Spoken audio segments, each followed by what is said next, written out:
Ar y ffôn. Mae nhw'n tynnu'r hen focsys ffôn i lawr, un wrth un, ac rhwng cochion oedd y mob pen y pentre.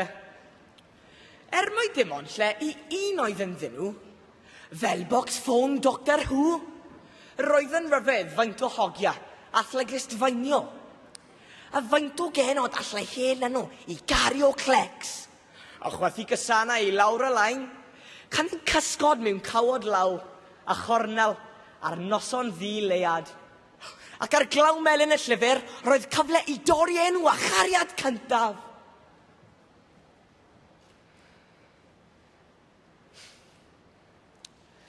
Erbyn hyn, mae gan bawb e ffôn, pob un a'i felodi ei hun, a dim sôn am harmoni, ac ar drenefws dyna gan tata, fel tŵr babl o leisiau, ac mae'r pentre yn ddigron fachau, yn graddol fynd yn un ar nesa, a'r blychau cochion mewn amgueddfa, a'r genod a'r hogia yn tyfu'n hun.